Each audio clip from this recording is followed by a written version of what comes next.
Ang mga musikero. Ika-25 kabanata.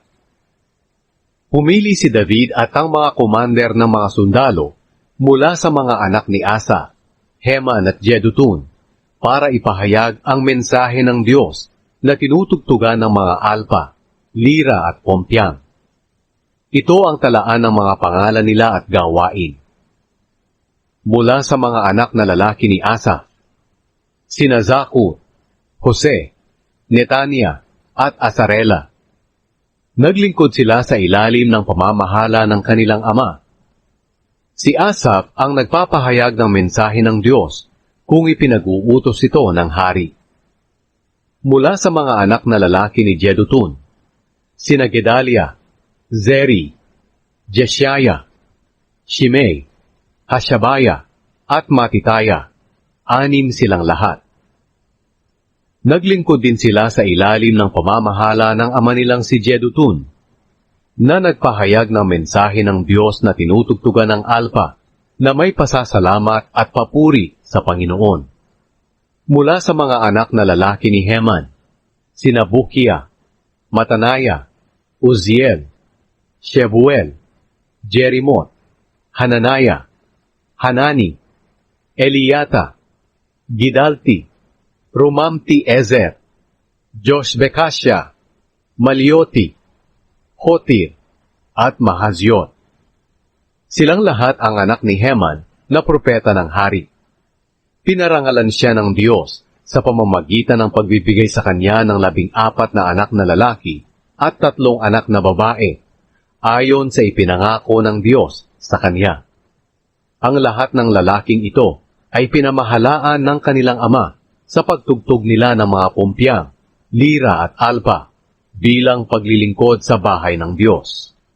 Sina Asaph, Jedutun at Heman ay nasa ilalim ng pamamahala ng hari. Sila at ang mga kamag-anak nila na 288 lahat ay mahuhusay na musikero para sa Panginoon. Nagpalabunutan sila para malaman ang kanya-kanyang tungkulin, bata man o matanda, guro man o mag-aaral. Ang unang nabunot sa pamilya ni Asa ay si Jose at ang mga anak niyang lalaki at mga kamag-anak. 12 sila. Ang ikalawa ay si Gedalia at ang mga anak niyang lalaki at mga kamag-anak. 12 sila. Ang ikatlo ay si Zakur at ang mga anak niyang lalaki at mga kamag-anak. 12 sila. Ang ikaapat ay si Izri at ang mga anak niyang lalaki at mga kamag-anak. 12 sila. Ang ikalima ay si Netania at ang mga anak niyang lalaki at mga kamag-anak. 12 sila. Ang ika-6 ay si Bukia at ang mga anak niyang lalaki at mga kamag-anak. 12 sila.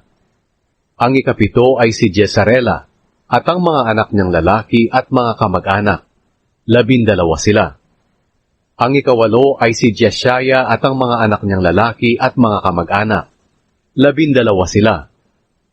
Ang ikasyam ay si Matania at ang mga anak niyang lalaki at mga kamag-anak. 12 sila. Ang ikasampu ay si Shimei at ang mga anak niyang lalaki at mga kamag-anak. 12 sila. Ang ika-11 ay si Azarel at ang mga anak niyang lalaki at mga kamag-anak. 12 sila. Ang ika-12 ay si Hashabaya at ang mga anak niyang lalaki at mga kamag-anak. 12 sila. Ang ika-13 ay si Shebuel at ang mga anak niyang lalaki at mga kamag-anak. 12 sila. Ang ika-14 ay si Matitaya at ang mga anak niyang lalaki at mga kamag-anak. 12 sila. Ang ika-15 ay si Jerimoth at ang mga anak niyang lalaki at mga kamag-anak. 12 sila. Ang ika-16 ay si Hananaya at ang mga anak niyang lalaki at mga kamag-anak. 12 sila.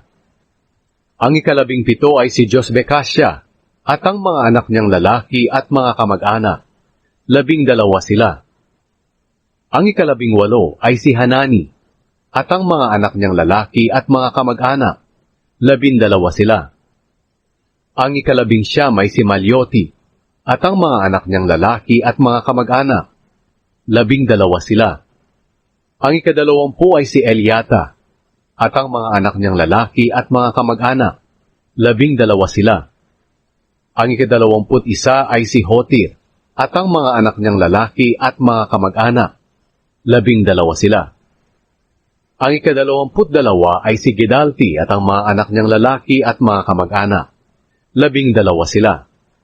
Ang ika-23 ay si Mahaziot at ang mga anak niyang lalaki at mga kamag-anak. 12 sila. Ang ika-24 ay si Romamti-Ezer at ang mga anak niyang lalaki at mga kamag-anak. 12 sila.